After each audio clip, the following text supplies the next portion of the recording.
Welcome to Beyond the Wish, where we delve into the power of wishes and the incredible wish makers who make it all possible.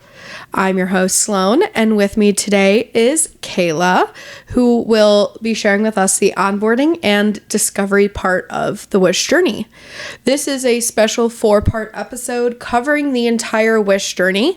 So if you've not watched or listened to part 1 yet, we recommend listening to it in order so that you get the real feel of the wish journey. If you want to learn more about how you can make wishes come true, visit our website, wish.org/Illinois. Welcome, Kayla. Can you start with an intro of who you are and who's on your team and what you do? Yeah, absolutely. Thanks for having me, first of all. Of course. Excited to be here. My name is Kayla Hanley. I'm currently in the role of Wish Experience Manager at Make-A-Wish, Illinois. In this role, I manage and lead 2 teams. The first that I support and I lead is our Onboarding and Discovery team. This is a team of 4 incredible individuals who help guide families through the front half of the wish journey, welcoming and wish discovery, by different regions of the state. And this is for all of our English-speaking families. The second team that I manage and support is our wish specialist team, our multilingual wish specialist team. This team helps families throughout the whole process, from beginning to end, from welcoming to wish granted. These 2 incredible individuals are with those families to guide them through the whole process. And so in addition to that, I'm help on some projects. I manage my own portfolio of inactive wishes, and then just support the team in the way that they need. You have quite the team. And can you break down kind of, you had mentioned that the coordinators are doing welcome and onboarding. Yeah. Regionally, can you kind of share who is working in which regions? Yeah, absolutely. So 2 teams, right? We've got onboarding and discovery for English-speaking families. Wish specialist for any family that doesn't speak English. So when we start with onboarding and discovery, 4 individuals. The Chicagoland area, as I outline this too, people may be like, whoa, why are 2 people covering one area and one person has a huge part of the state? And it's all based on population. So we know that Chicago is the most populous part of our state. So we have 2 individuals who've split up that, the north side and the south side, to work with the families in those areas. And before I preface like who does what, why we did it by region is because it was based on working with volunteers that lived in those regions to develop the relationships with those individuals, to make sure that if a volunteer on the north side of Chicago continuously signs up for a wish, they always work with the same person for relationship building, continuity, etc. So that's the only reason we have it by state, or by section of the state. But Danielle Rubin manages the north side of Chicago. Carly Fishbein manages our south and southwest sides of Chicago. Claire Malone is on the northern part of the state. And then Alexis Nolan, who lives down in southern Illinois, manages middle of Illinois and below. So if you're a volunteer, you're a family in any of those sections of the state, that's who you're going to guide you for the front half if you're English speaking. Karina and Andrea are our multilingual wish specialists. They're amazing. Karina manages our Chicagoland area, and Andrea covers the rest of the state. And so hopefully that answers the question. Yeah. So it's, if you are a volunteer or wish family, you kind of now know. Yeah. Who may be reaching out to you, or who you're working with, or why certain people work in different areas. Yeah, absolutely. It's a big state and with a lot of people. Mm-hmm, mm-hmm. Yes, it is. Yeah. So just for context, like our onboarding and discovery coordinators are managing like 175 wishes each. And then our multilingual wish specialists are managing around like 90 wishes each. And so to the point of like populace. Mm-hmm. They got full plates. Oh, yeah, for sure. Yeah. Yeah. And so what is the onboarding and discovery process? I guess maybe splitting it up between onboarding and discovery. Like, what can a wish family expect? Yeah. It's a good question. Because when you think of a wish, you think of the wish granted part, right? And that's what we're working towards. That's the most significant part. But I love wish discovery because it's the most pivotal part of a wish experience. It's an important part of the wish experience. That's when a child is getting the opportunity to choose what they want. And if we're doing wish discovery right, each child is articulating their most heartfelt, unique wish. And so it's important. These are important stages. And we talk about the wish as like a part of the healing process and like a light in the darkness while a child is going through like the hardest time. We get to come in and say like, no, hope is available to you, and to this family, like joy is available to you. And so with the welcoming, it's us saying to the family like, hey, welcome. Like this is something that you're going to get to experience. The beginning part is done through a welcome call, and that's primarily through our staff member and a child's guardian. Because what we want to do is learn as much as we can about the wish child, their personality, their medical needs, any sort of limitations, cognitive abilities, so that we can personalize the wish experience to that child's unique needs.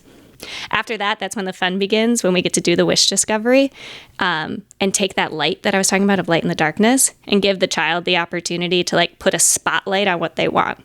And so after the welcome call, we assign a wish discovery volunteer to the wish journey. And this is an individual who's going to get to know the wish child, their likes, their interests, talk about multiple wish ideas because kids dream big and we want to make sure that we capture all ideas. And then the child gets to choose their wish. They fill it out on a form detailing out what the perfect wish would look like, and it gets sent back to our team, and we assess based on policies, all of the things that I'm sure we'll go into about what's feasible, and then we'll communicate it back to the family and volunteers. And you touched on it exactly of during this discovery process, how does staff and potentially volunteers guide a wish child through the discovery process? Like what is possible for wishes and maybe what's not possible? We obviously have limitations of what we can do, both as an organization and just what is physically, humanly possible. Right. A lot of people think we're like elves of like, this is Santa's workshop, anything can happen, which is, it's fun to think anything can happen, but we are also people with limitations. But to answer the first part of your question, like what can a child expect is first just a volunteer asking questions, like get to know you questions, so that we can start the empowerment of a child to be like, hey, this is me. Like I love mac and cheese and I love Spider-Man and it would be amazing to see a volcano. Like just practicing the child being able to say what they're confident about. And then we'll start to ask activity-based questions of like, when you're outside, what do you like doing? When you're inside, what do you like doing? And of course, the volunteers, we want them to articulate these questions to the child based on their age. So a wish discovery with a 5-year-old is going to look very different than a wish discovery with a 15-year-old.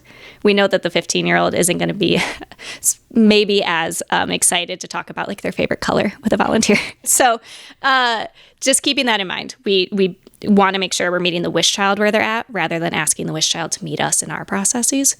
And then we start to dive into like, do you have any wish ideas? Do you have any questions about what's possible?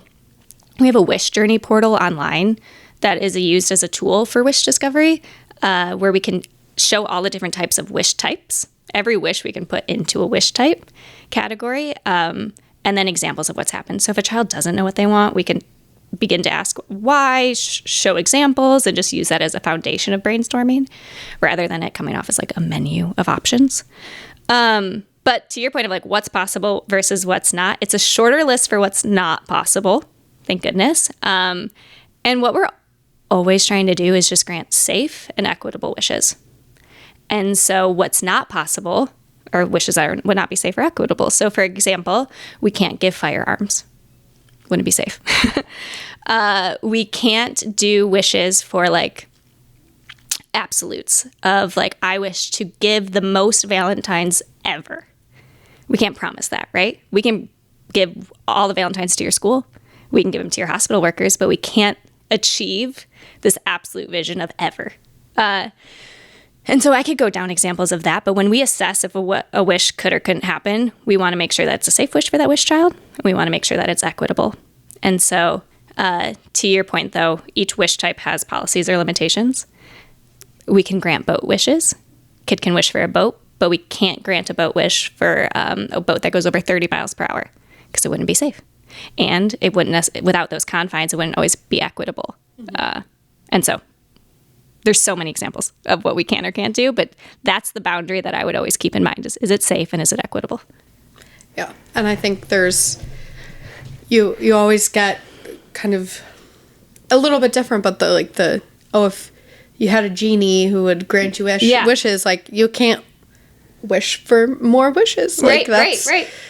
like part of those like limitations of what you can and cannot have. But there's also wishes that I think kids come up with that seem like we may not be able to do that, but through some really powerful creativity, we're able to make it possible.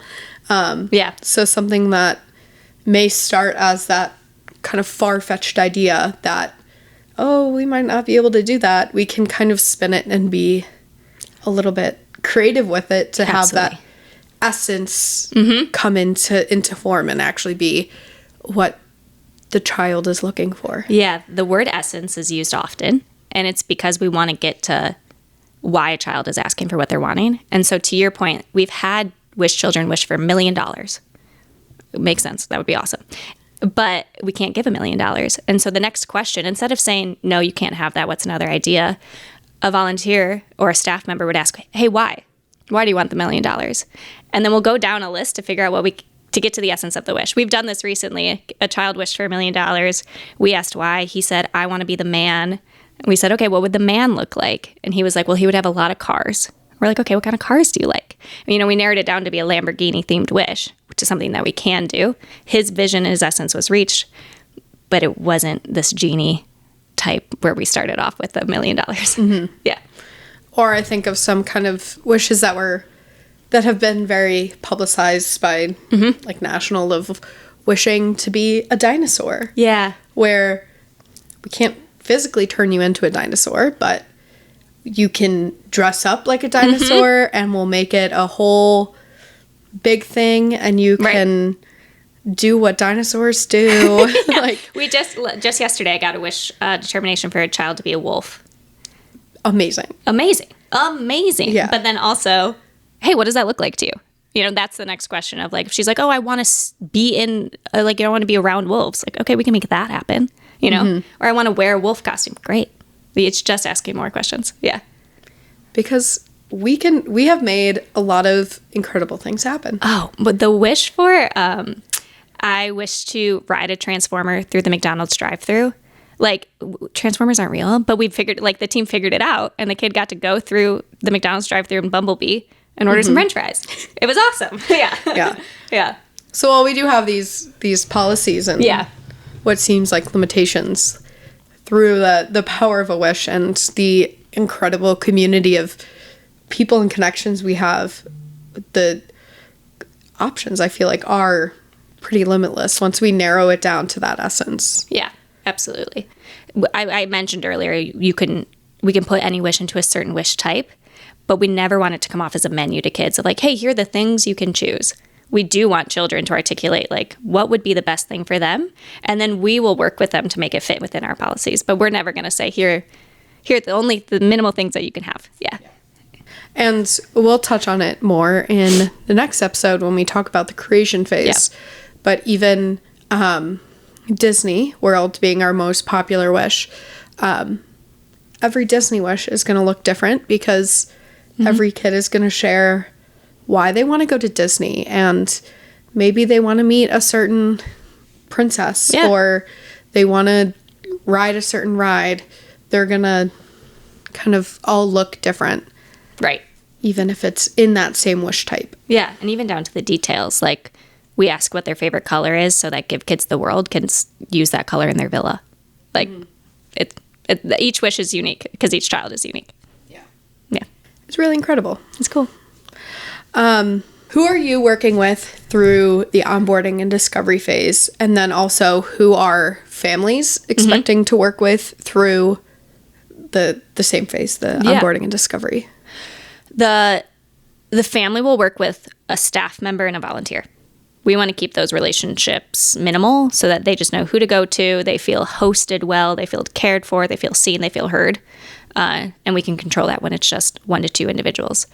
The staff is working with anyone we need to figure out if we can make the wish happen. And so at the first part in the welcoming process, we're working with Andrea, who was here talking about referrals, making sure that the qualifying med team, the doctors who work with that child who say, yeah, this kid is meeting the criteria, if they share any sort of medical information we should know, we're talking with Andrea about it to make sure, like, hey, this child has XYZ medical needs. Therefore, we know that air travel may not be safe. And so we're going to start the wish journey already knowing that. So we'll work with Andrea. We'll work directly with the family, obviously. We'll work with those wish discovery volunteers.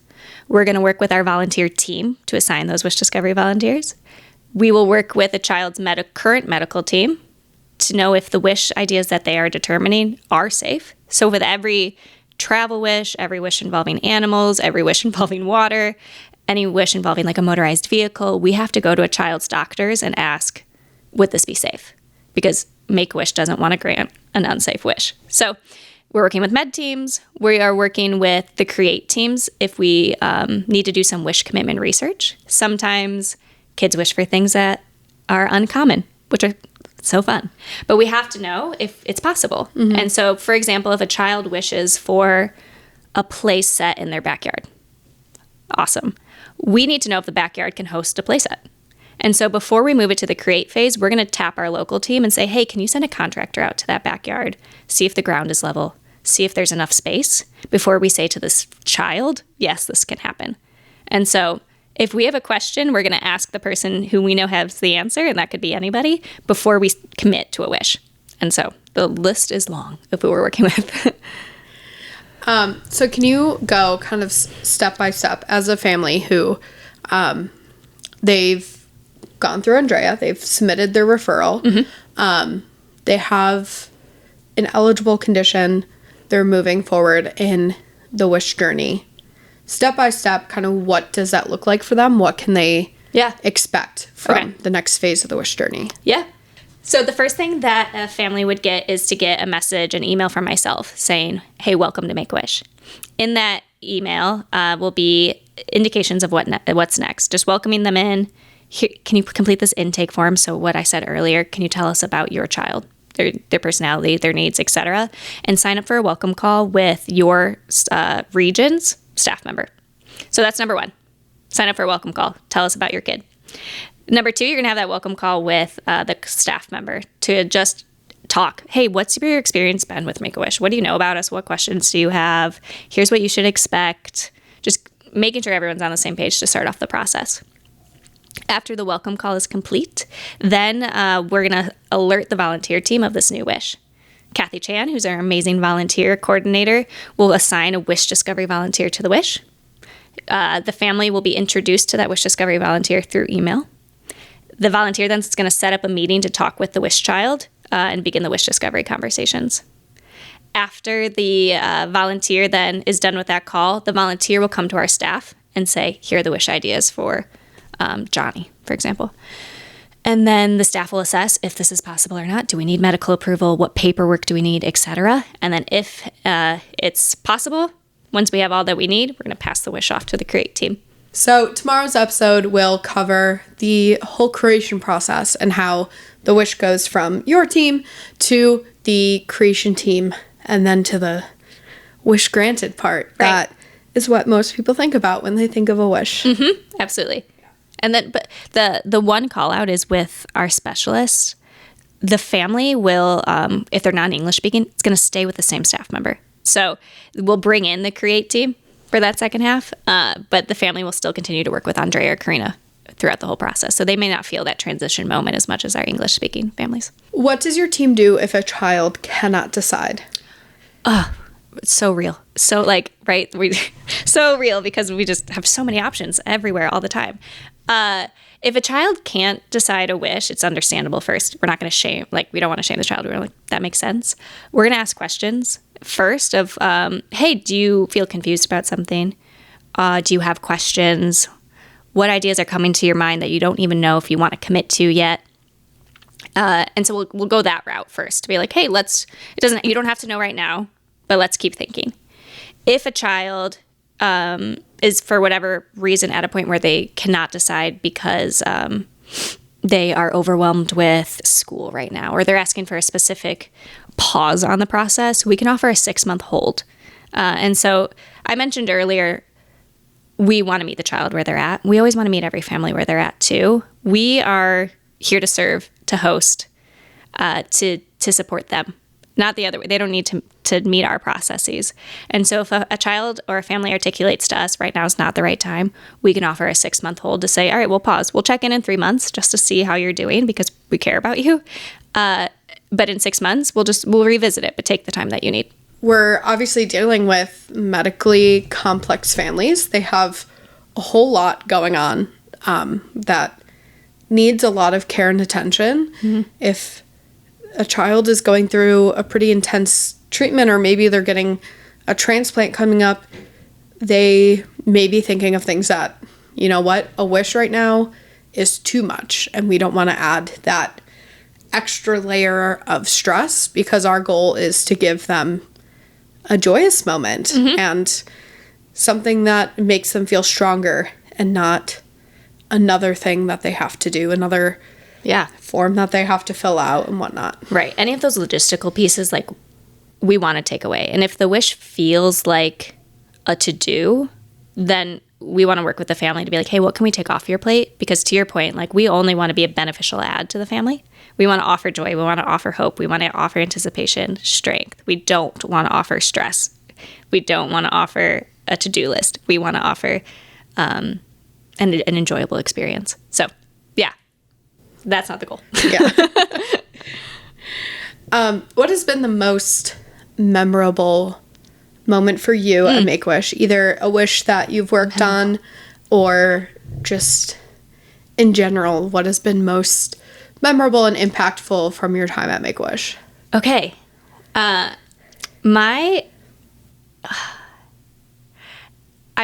came in thinking about what wish am I going to share? And I do want to because it was a really cool wish. But I first want to start, like, the most memorable thing about working here is the people I get to work with. We're in the business of people, right? We serve people, and the people that I work with on the daily are people who care about people, and I feel cared for, and I get to care for them, and, like, I get to show up to work knowing that. It's the best. Secondly, though, I have 3 favorite wish types. All wish types are great. All wishes are great. Each kid is, all wishes are great. But puppy wishes are just because obvious reasons. I love a puppy wish. I love a sports team wish. They're wholesome. They're inspiring. Just getting a team around an individual just melts me. And then my favorite, most memorable wish, though, is any I wish to be wish. Before this role, I managed our local wish team. And so I'm sure Ariel will talk about local and travel. But in the pandemic, we couldn't grant any travel wishes. And so we had a team dedicated to local wishes at a higher capacity than what we have now. And so I helped lead that team, and it was so fun. But I wish to be wishes. I mentioned that child who had the Lamborghini wish experience, which was so cool. But we had a kid wish to be his own superhero and save the city from an evil villain that he created. And it's the most memorable Make-A-Wish day because he wanted to be Mind's Eye, who's a superhero he made up, came up with a costume. The evil villain he came up with was Dr. Laugh, designed what he looked like too. And then he had his whole sidekick of superheroes also. And to make this wish possible, we worked with the CPD. One, to, like, shut down the city in some areas to have a high-speed chase of Mind's Eye chasing Dr. Laugh. And then also CPD officers fulfilled those roles that Cyrus, the wish child, made up, which was so fun just to, like, see grown men in costumes, like, being childlike. It was great. We worked with Columbia College to help design those costumes that Cyrus drew out. We worked with Navy Pier because that was the site of him saving the city and capturing Dr. Laugh. We worked with Panera Bread to offer meals to everybody who helped out that day. We worked with our donors to be the audience who clapped when Cyrus saved the city. It was a memorable day because I got to see such a community aspect. It was like a movie happening in front of me, but it was all for one wish child to have the best day of his life, seeing the impact on the family and his parents. It was the best. It was the best. I'll include a link to the video that we have for that wish. And it's actually one that we will talk about next week as well. Oh, fun! With the creation phase, because it was one that is great. The to be wishes really prompt a lot of the community support. Yeah, we all got t-shirts too with his logo so that we could like support him like you would support like Superman. And his logo went up on if you know Chicago, you know that there's a Ferris wheel on Navy Pier. And in the middle of the Ferris wheel is a screen. And typically it just says Navy Pier. But we put Cyrus's logo up there. So it was like the bat signal. So not only was it impacting the individuals who we assigned to have a role that day, but anyone driving down Lakeshore Drive saw that and was like, I'm sure, questioned what it was. Yeah. So it's cool. It is. Those, I agree. The to be wishes are always so fun to be around, because it is just the true embodiment of what that wish kid wants. Yeah. Because they get to make it up and they get to play that role and experience that, and it could be a dream of theirs, and it's something that you can't really achieve in your day-to-day. Like, you can't do a high-speed chase legally around No, Chicago. not safely. Nope, not safely. Not safe or equitably. But partners like CPD make it safe, make it possible, make it part of that child's wish. Yeah, absolutely. Yeah. Absolutely. Well, is there anything else that you want to add about your work and the onboarding and discovery phase of the wish journey? I just think it's really great. Like, I knowing that I've worked on the create side, it's fun. When a child says, my wish is to touch a dinosaur, it's fun to be the team to put that together. And the front half of the work is not always seen as the most fun, but it's so important. And if we get to host a family from beginning to end, continuously offer that light and that reminder that you may be going through the hardest time, but joy is possible for you. And control is possible to you, right? Like, we get to invite families into a process where the child gets to be the leader. What they're going through medically, they're not in control of, nor I imagine want to be happening. But this is us saying, no, you get to choose. You get to be strong. You get to have a voice. You get to be excited about something. Like, good is available to you. And it starts with the welcoming and wish discovery process. And so I'm grateful for the individuals who do the work with me, and how much they care about it, because it is more of the background work, but it's important work and it's impactful work. So I just love it. I love it a lot. Well, thank you for joining us today. Yeah. I appreciate you taking your time to share about all the incredible work that your team does. And like you said, often behind the scenes. Yeah. But it's much needed to kick off the excitement of the wish day. Like the wish trip, whatever it is. Whatever it is. That has to happen, yeah. Mm-hmm. Well, thanks for having me. Thanks for asking. Yeah, of course. I'm so glad. Thank you for joining us for this episode of Beyond the Wish. Come along on the wish journey tomorrow for part 3, where we will be going over the create phase of the wish journey. So once Kayla's team has discovered the essence of a wish, how we make that into a reality. All 4 parts for this episode are already up on our YouTube channel. It is in one piece if you prefer to watch your podcasts or to just skip ahead and see the whole wish journey. If we have inspired you to become a wish maker, you can learn everything you need to on our website, wish.org/Illinois, and you can get involved to help local wish kids. Until next time, best wishes. Awesome. All right. Okay, bye.